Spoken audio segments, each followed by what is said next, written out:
Semifinals. Waiting for it. There you go. We're at Grand Prix Seattle. We're about to head into the semifinals. Top 8, Innistrad Dark Ascension draft. I'm Brian David Marshall. I'm here with special guest Gavin Verhey. And we're going to watch James win with his red-black vampire deck, double Stormkirk Noble, double Stormkirk Captain, playing against Pro Tour veteran Ian Bartolomei, who is playing blue and white. Yeah. And he's got all the good cards you really want to see there. Yeah, he really does. I didn't actually get a chance to take a chance to look at his deck. Were you able to? I did. I watched him building it. You know, he has a really great curve. He's got double Silent Departure, which is a big game. Yeah, I would say that accurate. Mini Pro said that going into Dark Ascension, they said that was the card they would first pick first pack most often over a single card, Silent Departure. Yeah. Just the tempo was so huge. The tempo of that card is just better than the removal of most of the other cards. It looks like James is down to 5 cards. Is that correct? I think that's 6 cards. 1, 2, 3, 4. No, 5 cards. Well, that's about as good as you're going to get on 5. Looks like 3 lands, 2 spells. Sure. I think, did Ian keep a full grip?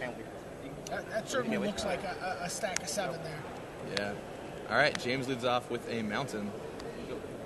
And Ian goes plains. James does draw that Stormkirk Noble. Has it for the second turn, ready to rare and go. I mean, which against a deck that's base white can be a little scary. Like if you don't draw the spirit side of your deck. Yeah, we saw that last match where he just attacked right past Owen. A little trinket text we put on that card, making a huge difference. James gets in for 1, putting a counter on the Noble there. But Silent Departure seems like it's going to be awesome against this deck. And James doesn't have a 3rd land, so he's going to start quickly falling behind if Ian has plays. And there's one of them, Chapelgeist. That is no human. Yes. All right, James. Does he have a captain? I think. Oh, he does. He's got the captain. In for 3. For 3, yeah. And counting. Yeah, and then that every game. That looks like, I might play that at F&M in Standard. I mean, I'm looking at that. I'm like, that looks pretty good to me. Yeah, I mean, people are attacking with tokens. It's like, all right, I mean, you're going to triple block my guy. You have Intangible Virtue. Huntsmaster of the Fells. I'm pretty happy to just get my beats on with Stormkirk Noble. Yeah, definitely. I'll put Fear of the Bitten on him. I don't care. That's my kind of style. Fear of the Bitten. All right, looks like. Oh, it's going to smite the monsters. You won't see that in Constructed. So you're right. It's safe. He got too big for his own suit there. Yeah. All right, so James draws. Looks like, is that Pitchburn? Not totally sure. I think he's got a Crossway Vampire. Crossway Vampire, and he's got an Urnwell Ripper. Right. So he's got a little glut of things to do at 3. I think you probably want to play the Ripper here and attack past the Chapelgeist since it gets +1/+1. He's got an Ashmouth Hound. Yep. So there comes down the Ripper. And if you'll notice, I think that James is taking his time to just think through his plays. Even back against the corner, 5 card starting hands. Being very careful about it. Both players in the semifinals making no quarter. Of course, both these guys have qualified for the Pro Tour already with their win last match. They both have tickets to Barcelona. Want to be ready to go to that exciting event. Urnwell Ripper comes out as a 2/1. It has first strike, so it's a 3/2 with the captain bonus. Right. Cannot block. Yeah.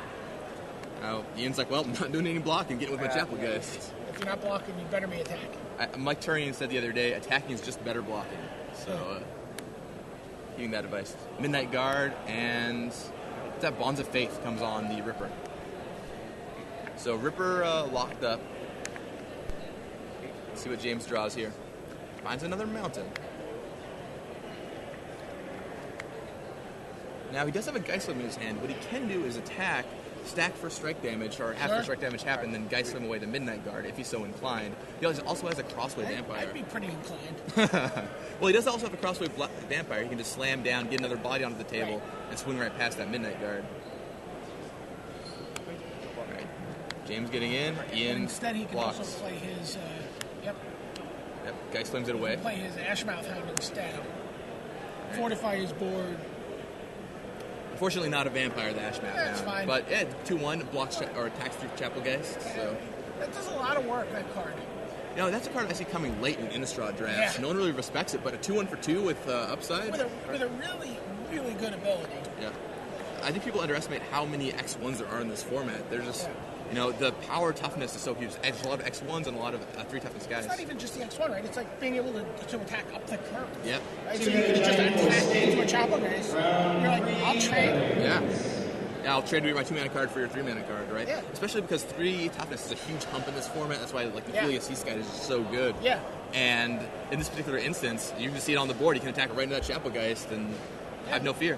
And a lot of times, again, if you have a card like Geist Flame, you know, you attack, they block, put 1 damage on their 2 toughness creature, and then you can finish it off without having to get your Ashmouth Hound into combat. Right, exactly. Well, it gets into combat so briefly. Well, yeah, he kind of fools around in combat a little bit, then goes away.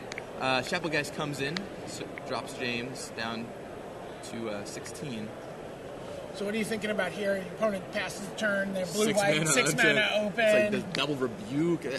What tricks are there? That you can do? Well, there's so many. There's so many. Midnight Haunting. There's Nephalia Sea Kite. Oh yeah, there's one. There's Bone to Ash. Oh, there's Midnight Haunting. There's Village Bell Ringers. Yeah, so many things. Well, James decides to leave his captain at home, wary of what could come to fight him, but the Ashmouth Hound gets in there, and Ian just takes 2. Hollowhenge Spirit. Yeah, that card is a card I saw doing some work yesterday. Galvanic Juggernaut comes down for James. The Hollowhenge Spirit, I had no idea. If you rebuke a creature and you Hollowhenge Spirit it, Nice. all right, there's the Sea Sky, so James gets around that. Yeah, nice burning oil, bro. Yeah, exactly. And James does have that Geist Flame in the graveyard, so if the Sea Sky ends up blocking that captain, he can do the Geist Flame and flash it back with first strike damage already dealt. So you think maybe he should have been attacking there with the captain, or is he? You think he's got to respect rebuke? Right. Well, not only that, but I think he just wants to cast the Juggernaut there. I mean, getting that 5/5 on the board is so huge, and then it'll also untap if you can kill off one of the 2/3s that Ian has in play. Can't quite make out what's in Ian's hand, but I know there's an island at the front of it. I think he has 2 more spells sitting back there. Looks like, is that a Moon Heron? And that must be a Dark Ascension card, because I don't recognize it as well. Oh, you've already fallen prey to the WotC curse. Oh, it is. I know. I don't know what that card does once it has art and a real name on it. Right, exactly. The cards will always be their playtest names. And I don't even know it's funny, internally everyone just calls them by their playtest name, even though they have actual names. Yeah. So a lot of these cards I couldn't tell you. But I've played enough Dark Ascension drafts, a couple here and there. So. It's a good format. Yeah, this format is excellent. One of the best in recent years. And the pros seem to love it too. Whoa. All right, 4 damage on James Wynn. We're dropping down to 12. Ian's like, all right, time to race. Bring it on. And there's the Moon Heron. And he's going to cast the other spell, which is Claustrophobia on the captain. So, still provides his bonus. Claustrophobia not the ideal removal spell for that guy. Right. We'll stop him from attacking. All right, draws. Is that Skurzag Cultist? I'm not totally certain. James does have Crossway Vampire he can use here to push through a ton of damage, but the Galvanic Juggernaut won't be able to untap.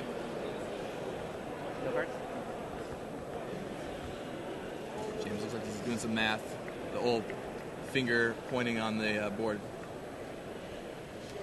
Is that Faithless Looting?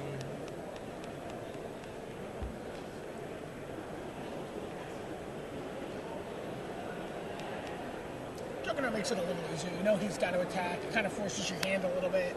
All right, well, there's the Crossway Vampire. Yeah, I mean, I think James would probably be attacking regardless, but the Juggernaut certainly is aching to get in there. Yep, James plays the Crossway Vampire, says Ian's not going to be able to block this turn, and serves in for 7 points of damage, crunching Ian's life total down to 4. It is do or die time for Ian Bartolomei here. I believe the California native, is that right? Yeah. Yeah, California native. Northern California, I believe. He's sort of in that Channel Fireball area. Yeah. Knows all the players quite well. Sphere of influence. You know, he was grousing earlier this week about how he never does well in tournaments, and here he is. Of course, when you're around the Channel Fireball guys, it's easy to be like, well, I didn't top 8 a Pro Tour this year. Guess I'm not good enough. Right. I only top 16 to Pro Tour. Yeah. I'm terrible. Yeah, exactly. It's a tough racket. Alright, so Ian's sitting on 7 lands, and I think he drew a spell. Don't know what it is, though. And he played out his hand last turn, dumped everything. Yeah, so... He can't attack with everything. He could, theoretically just go 6/6 and kill you, but he needs something to stop 4 points of damage from coming through. Unless he thinks that Juggernaut can't untap. But even if he has to play a creature at least. If the Juggernaut, I mean, he's still 5 points of damage on the ground coming through. If he can't just send in the 6 and plan on sending in 6 next turn. He's gotta, right. He's got to get in for. He's just going to get in for 2 here. Leave two 3s back. Yeah. I mean, it all depends on what Ian has in his hand. If he drew a creature, he might be in good shape, but I think from the way he's attacking there, that he has not drawn a creature. Yeah, I would agree with that. And looks like Ian is looking at sending in the 3/2 Moon Heron, which he does. Drop James down to 9. And Ian just passes the turn. Juggernaut stays tapped. That guy's pretty easy to untap, though. James draws another spell. Couldn't make out what it was. Remember, James is only getting to 5 this game. We're only getting to 5. Yeah. Those are some burly cards he's got in play. Amazing how much work that captain did at just getting him right into the race.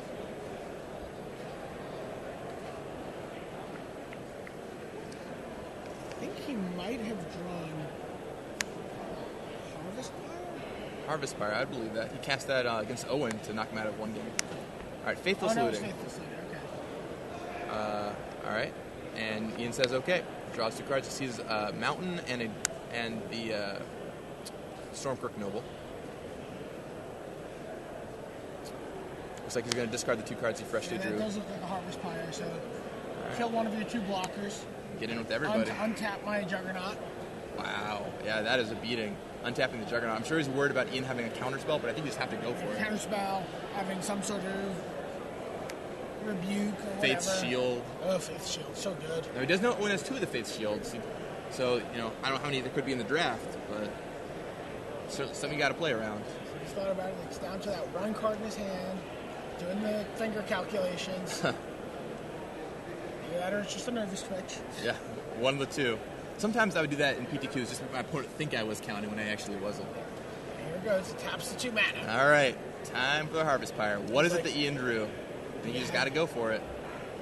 I mean, at this point, your opponent knows what it is. I mean, right, yeah. I don't know. And plus, the fact that Ian just drew freshly off the top last turn indicates to me that it's unlikely that he just drew the right card. He's like, yep, let's get that Chapelgeist out of the way. All right, Chapelgeist going away. Right, I mean, yeah, you've already committed to discarding that Noble, that Stormkirk Noble. 3. Right. All right, it's 3 exile. That dies. Juggernaut untaps, feasting on the flush of the Chapelgeist. And the Juggernaut's going to untap again because you have to block something here. And Ian just packs him in. Yeah, wow, on a multi 5. I didn't want to try. Wow, very nice. 5. Yeah, once again, that's the Stormkirk captain. James says that in all 3 games he's played so far, and every time the work it has done has just been immense. Yeah, two captains. Yeah. And the interesting thing about Dark Ascension is you just have these 5 linears you can kind of move it on. If you open your pack and there's an Immerwolf or a captain staring back at you, you can just slam it and move in, and you just cut off the signals, you move into a 2-color archetype, and it's so easy to get the tribes you want. Yeah, but I hate being blocked into two colors right from that first pick. Yeah, it is rough. But you see the reward. Right. The reward is just so tremendous. If you get that vampire deck, I mean, we saw John Finkel with a triple Diagraph Captain, Undead Alchemist, 15 zombie deck. Wow. I wish I could have seen that in action. That sounds absurd. Yeah, it was crazy. I know that you're supposed to read signals and draft the best card and all this kind of stuff, but lately, maybe I'm just getting lazy because I'm working for Wizards now. Whenever I do a real draft, I'll just open up a card, like, oh, this card's sweet, slam it, and just never look back. Or, like, I'll be doing a cube draft the other day. Marshall's looking at me off the sidelines. He's like, that's what you do. I was cube drafting the other day. I opened up a perfectly reasonable booster pack, and I just slammed Chain Lightning. I was like, all right, going mono red this draft. So... Did I ever tell you about the time I opened the Endless Ranks of the Dead? Oh, yeah, slam it, move it. And then never looked back. Yeah. I lost in the finals to the triple Blazing Torch deck. Because that card has 2 abilities. Can't be blocked by zombies, buddy. Couldn't block any of his guys. Where did this happen? It was on Magic Online. Yeah. It was pretty sweet. It was a while ago. Carry on. Sorry. Bye. We'll keep calm and carry on. It's, yeah, I mean, so I've done a couple Dark Ascension drafts. I haven't actually opened up any of the Lords yet, but I can certainly see myself just slamming one, being like, all right, we're doing this.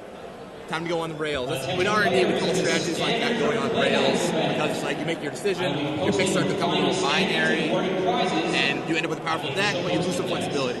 Please report that. I think the players will do any sideboarding here. What kind of tricks would you want to bring in if you're James or Ian? I mean, you know. See Vampiric Fury on the top of James' win stack.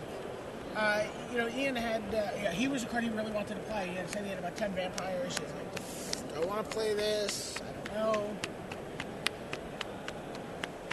Seems like the combat trick could be reasonable, although I think James has ultimately set it back down. That's the kind of card you play, you sideboard it in, it looks great, and then you draw it with your hand, and it's like, didn't really need this one. You draw it in a couple of Ashmouth Hounds. Yeah, exactly. You're like, come on. And then you accidentally cast it, thinking it pumps your guy, and it's all downhill from there. I've played that card twice. I mean, when it's great.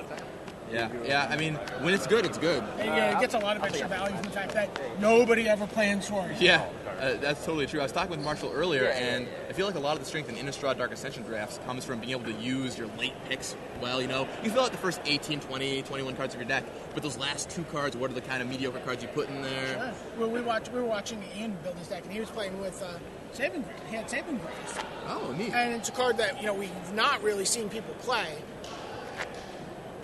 And, not seeing people play that card. And, I just think it seems really good to me. I mean, it just seems like very powerful and very useful. I don't want to say powerful. It seems really useful.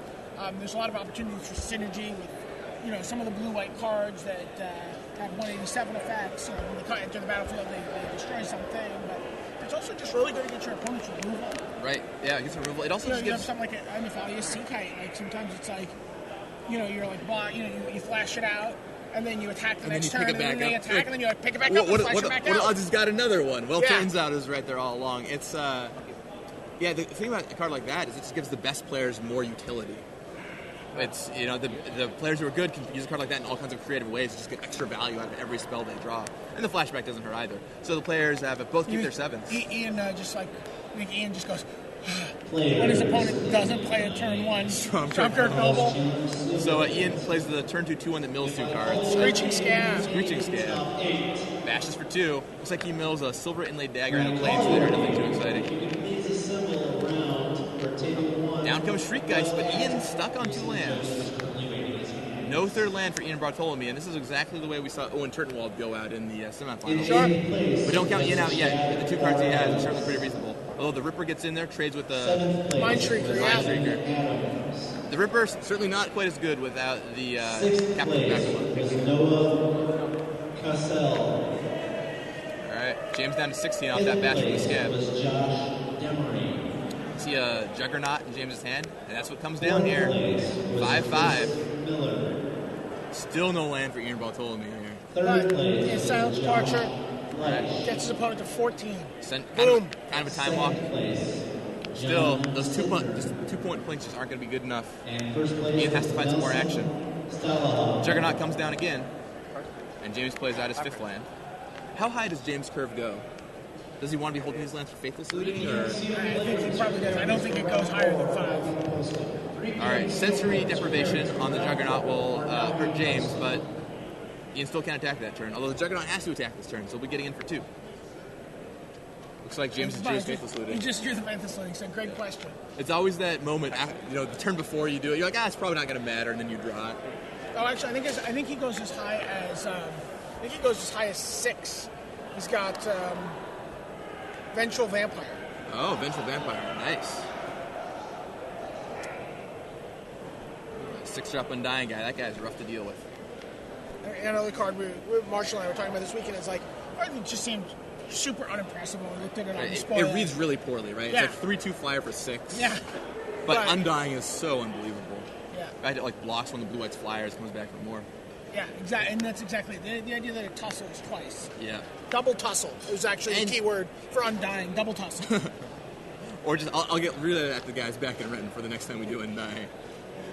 Let's see. So he discards Faithless Looting. I think that's Nightbird's Collection Swamp goes down. Yep. Clutch is another card I love, an unloved card, but I love getting in with the Nightbird's Clutches. Looks like James is going to play out his 6th land there. That must mean he's got something because he's got that Faithless Looting. I think he's got a Vengeful Vampire. All right, and he plays the Captain. It seems like it's going to be great against Ian's deck. Yeah, absolutely. I mean, Ian does have some balance, but the 3-2 Undying is a rough boat to deal with. You don't want to bounce it the second time. So much value. Ian is in a rough spot. He's going to play down Voiceless Spirit, but James does have that Stromkirk captain. No. Tries to untap the Juggernaut. Classic mistake. James' hand. Is that a bump in the night? It is a bump in the night. Oh. He's got all the like little corner case burn spells there. He's got the bump. He's got the Traitorous Blood.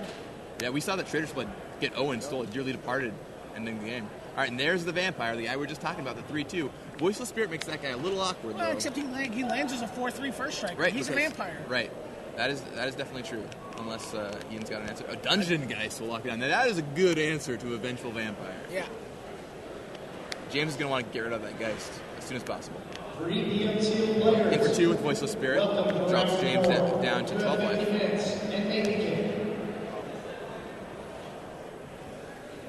And now 2 of James's creatures are locked down. Sitting on Ashmouth Hound, Land, Traitor's Blood. Interesting. He could Traitor's Blood his own. He could Traitor's Blood his own Vengeful Vampire here. Just get in. It's cool that you can do that. Using it to threaten effects like that is really neat. Unfortunately for James, it doesn't seem like that great of a play yet. But a couple turns down the road, we'll never see it coming. All right, Faithless Looting, another captain. Yeah. Oh boy. And I'm guessing he's probably going to deploy the second captain here, and then just serve. Yep, captain comes down. Now he's just going to serve in.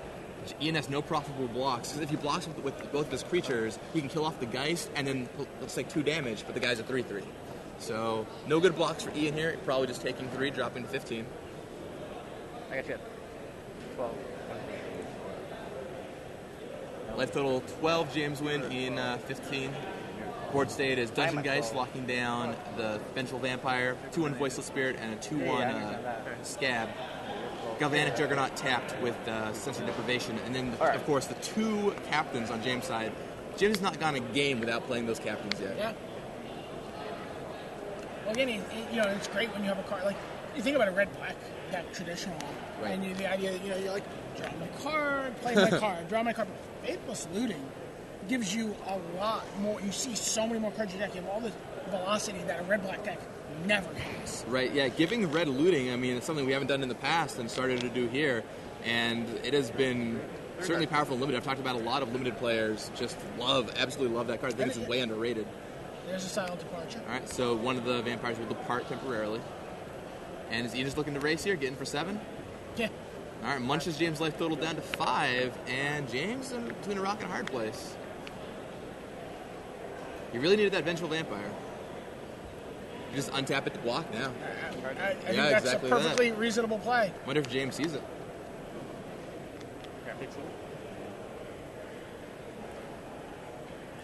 So he's got 5 cards in his hand. One of them is the Ashmouth Hound. He's got the Mountain, the other Captain, and the Traitor's Blood. I think you probably just go something like Traitor's Blood, my guy. And Captain. And Captain, yeah. Yeah, and just leave everything back. And then Ian can attack. You have an impossible wall of first strike. Yeah. Of course, Ian does have, 3 cards in his hand? Plenty of tricks in the blue-white deck he could have. But from James' perspective, I think you just have to do that and hope for the best. Yeah, well, or you could do nothing and die. Yeah. Yeah, you got some options. You could just take 5 in the air. Yeah. Right? That's your play. Yeah, I mean, the question is, does he see it? I think most players might not see that play. It's untapping your guy with a threaten. James Wynn seems like the kind of guy who's going to see that play to me. Yeah, watching him play today. Yeah, I agree. And watching him just cube draft all the time. He loves doing the weird, wacky thing nobody ever expects. You play the second captain. That's +2/+2. That's 5/4. He's got that. He's shuffled it to the front of his hand. He had that moment. He's like, can I kill him? Wait a minute. No, I can't do 15. Damn it, I have to block. All right. I'll block with my 3-2. And the best part is if it undies back, it's no longer locked down by the Dungeon Geist. He can actually get in for 3 here, though, first. All right. Plays the Captain. Can attack, right? Attack for 3 with the Captain. Yeah, I think you can safely attack for 3, because even if Ian has a bounce spell, James will die anyway. Right. So he just has to get in for 3. It's free 3 points of damage, more or less. Unless Ian draws a combat trick, I guess, in which case maybe. Yep, so James double checking it works the way it wants it to. Trader's Blood, untapping my vampire. Sees the play. Pass the turn? Or I think you just bump here. You definitely bump here. Or do you hold it? I think you want to bump here so you can flash it back, right? Yeah. James thinking about it, making sure it's the right play. You have to get 3, you get 6 in, you get him to 9. Bump. Yeah. All right, Bump you. Now James needs to attack. Oh, No. pass. I think attacking there is super important. I am. Like it's a redundant. Oh, all right. Didn't matter. Claustrophobia, but still. Yeah. Yeah, that extra 33 points could have been huge. But Ian takes a game off James, finally knocking Mr. Wynn down a game. And going to be going into game 3 here between Ian Bartolomei and James Wynn. Any idea, Rashad, what's happening on the other table? Rashad going to get us some stories from the back tables here. And by back tables, I guess I just mean other table. We are in the semifinals. James Wynn's deck just seems stocked. I mean, even though he lost that game, his draw was just ferocious. The two captains is so rough to deal with. And if he keeps drawing those captains... But you see a vulnerability. Yes. Is he does not have good, aerial protection. Yeah, I mean, when your best aerial protection is a 6-mana 3/2, right? In your deck that is revolving around, focused on like 1 to 3. Right, and it's Faithless Looting, like discarding lands or what have you. I don't even know if I love that 3/2, but I don't know if this is the kind of deck I want to play it in, just because you're going to be sifting through so many cards. We saw James have to discard spells because he, wanted to keep lands so he could play his 3/2. James also a little light on removal. He's got the Geist Flame. He's got the. He said I can't actually really kill much. Yeah. So it looks like Robert Smith is up a game, but in game 2 it looks like his back is against the ropes. So might be going to a game 3. Oh wow, game 3's on both sides. Looks like Maybe. I mean, it's always possible. Well, I mean, we're still playing Magic here. Right. Exactly. You never know what could happen. I have seen absolutely crazy things happen. I was rewatching a match between it was the finals of Pro Tour Tokyo, I think. Oh wow, you're going deep. V and Yoshi Fujita, Hall of Famer. For the Hall of Famer on Hall of Famer violence. For the 5 people out there who have seen this before, it's a great match. His V's back is just totally against the wall. He's mana screwed. Everything's going poorly, and then he somehow pulls it out and wins it. And great players doing great things. Yoshi was playing. Was he playing red black? Yeah, it was red black with like Ravenous Rats, I think. Yeah. And of course, if he was playing the Solution, which turned out to be the Solution. Yeah, absolutely. But just goes to show good players can really make most of it. I was talking with Marshall earlier about how a lot of people feel sealed is such a luck format, but I think there's so much play you can do within a sealed pool to get you to the second day. And once you're there, you're drafting it's in your own hands. Sure. Well, Owen's someone you've known for a long time. Yeah, right? absolutely. You guys have roots really back in the PTQ scene around JSS circuit, actually. Yeah. We met up there, and Owen has certainly taken off to be something quite wonderful. You've done okay for yourself, Gavin.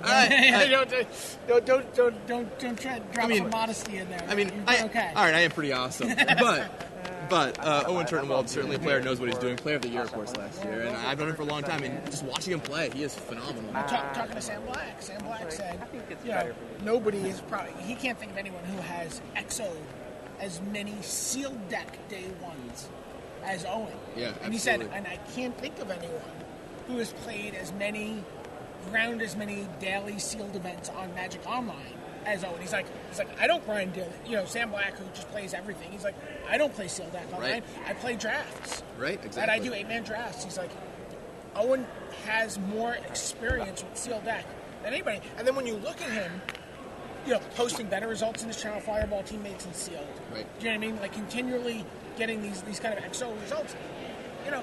Maybe it's not just the luck of the draw. Right. Maybe it's not you opened up Olivia or not. Right. I mean, I was telling Marshall, fields don't play test sealed enough, and the options on Magic Online, you can just go there and do it. A lot of players don't, and by taking the time to do that, it's really improved. I know Alexander West does a lot on Magic Online, not only with sealed, but also just real life sealed practice too. Right. And he's had an incredible sealed record. He's made day 2 of, I think, it might be every limited GP he's played, and made top 8 of several. And AJ Soccer points out, by the way, that on Twitter that James could have Trader's Blooded the Dungeon Geists. And he says that he's saying that if at any point the player loses control of the Geists, then that would shut the ability. Really? I don't think it works that way. It might. I don't know about this. BM takes out his reading glasses to look at Dungeon Geist. Get the fine print on this guy. As long as you control Dungeon Geists. But then doesn't it shift back to the other player at the end of the Sure, turn? that creature doesn't untap during its control's unstep for as long as you control Dungeon Geist. So as soon as you stop controlling it... Right, but then you give it back at the end of the turn and they have it back again? I'm not sure. They control it again. They control it again, but... It still remembers. It didn't leave. It didn't change zones, so it still remembers who it's. Go ask a judge. Well, Jason Huang is what's his name? Ho Wang. Did I say it right? Was it Huang? Well, he won, so they're going to game 3. All right, going into game 3. The other thing about the situation too with Trader's Blood is if he just takes the Dungeon Geist, then his Vampire doesn't untap and he can't block, so he just dies to the Flyer. Sure. I'm saying maybe he could have done it earlier. Right, yeah, a couple turns earlier. But I don't think that works. Yeah. Oh, there it is. All right, there's the turn 1 Noble by James. Both players keep their hands, and Noble on turn 1 for James. Problems for Ian. Tick, tick, tick, tick, tick, tick, tick, tick. Maybe it does turn off. There's an Ashmouth Hound, another troublesome creature. Ashmouth Hound down. Ian with no 2-drop. James going to serve him for 4 points of damage this turn. Maybe he's going to serve him for 4 points of damage this turn. Yeah, he's going to have a feeling of dread. Feeling of Dread. Now, that is a card that was pretty underplayed in Innistrad, but interestingly, as the format became more fast with Dark Extension, I've seen it getting a lot more play. Tapping 2 guys is huge. Walks, plays the guys. Is there a captain in the future? If there's a captain, this is huge, but if there's not, this is bad for James. The extra turn by that Feeling of Dread was gigantic. Make sure that Stormkirk Noble did not grow to be a 3/3. Yep. And now that Chapel Geist can hold off James's Noble, the Ashmouth Hound will still get in there. Do some blocking with the Chapel Geist if Ian chooses to. Probably not going to block, though. Oh, he does block. Trade.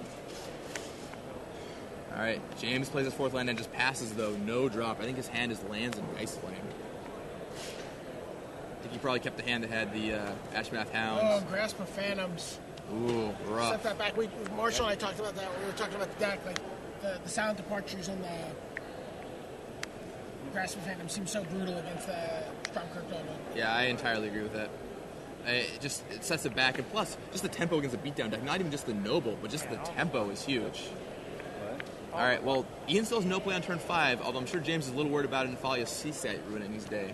James does draw a Faithless Looting, though.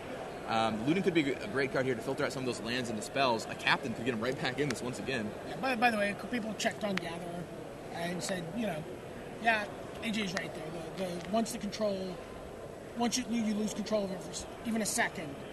Interesting. That ability shuts off. Wow, I did not know it worked that way. Yeah. Who is the silly people who made those decisions? Seriously. We blame you. Yeah, it's all my fault. And Tom Plays. All right, so looks like James Faithless Lootings discards 2 of those extra lands and drops a Rakish Hair down. And I think he's just... Oh, he just passes the turn. Does not want to run into Nefalia's Seascape. Yeah. There's the Dearly Departed. Oh, another Dearly Departed. We saw one in Owen's draft, but looks like Ian has a second one. James draws a Trader's Blood yet again. Same thing he used against Owen. Do you just Trader's Blood and get in for a bunch of damage? I think so. Seems...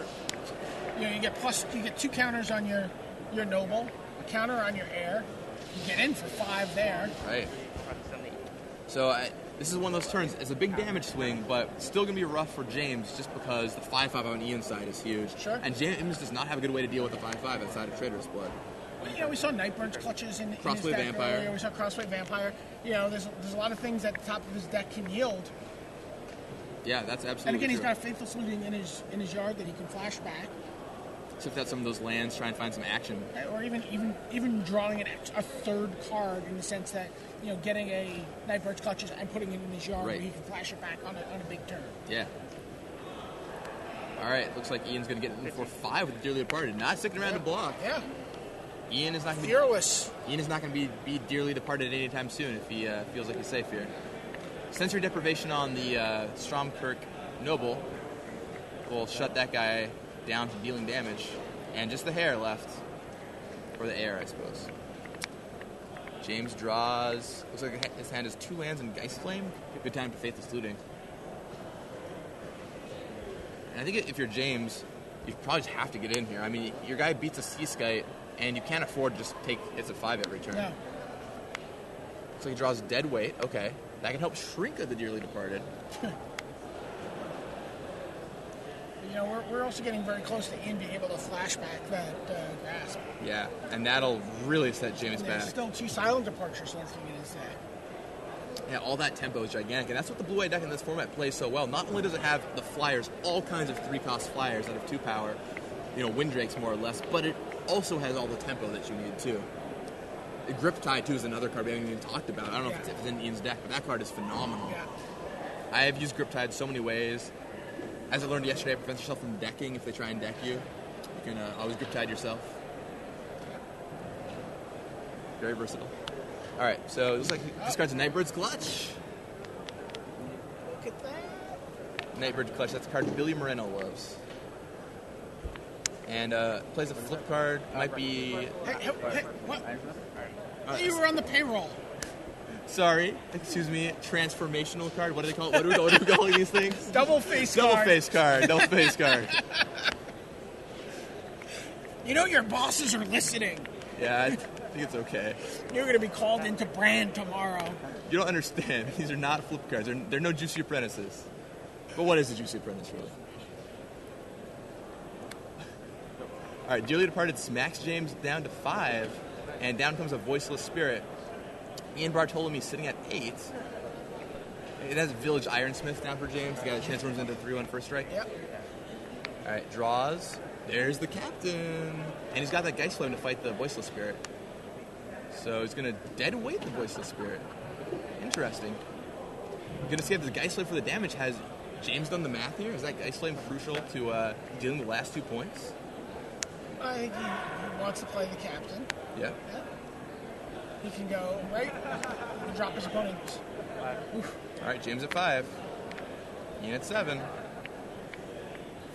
I would have been tempted to dead weight the Dearly Departed, but I think James he must have done the math there. Does the Geist Flame kill him? 1, 2, 5. He's just hoping if Ian has nothing. Well, he has Grasp of Phantasms in his graveyard. Well, he doesn't have 8 mana. He just played a 7th land. Oh, it's 8 to flashback? Yep. Oh, There's Bonds no of Faith. Oh, that's going to be a problem. That should be the game, actually. Yep. I'm really surprised. Although I believe there's a point of power right now on the Noble, right? Yeah, he just didn't get in last turn. It got a +1 from the captain, so that's actually a 1/4. Yeah, he missed a point of damage on that last turn. But point of damage might be the game. That might be absolutely gigantic. Well, he's like, all right. Geist Flame you. I feel like this is Craig Jones's Char you. It's like, all right, Geist Flame you. I don't know that I don't know what he's gonna draw here. Does he have another deadweight he could draw? What? Erstwald Ripper? No. Oh wait, but is there still a Feeling of Dread in the yard? Oh yeah. All right, he sees the Feeling of Dread. Taps those two. All right, and yeah, that's the game. That's it. Ian Bartolomei through to the finals. Very, very, very cool stuff. Wonderful, wonderful match to see. And James Wynn still can't be too bad. Got a ticket to Barcelona sitting in his inbox. So congratulations.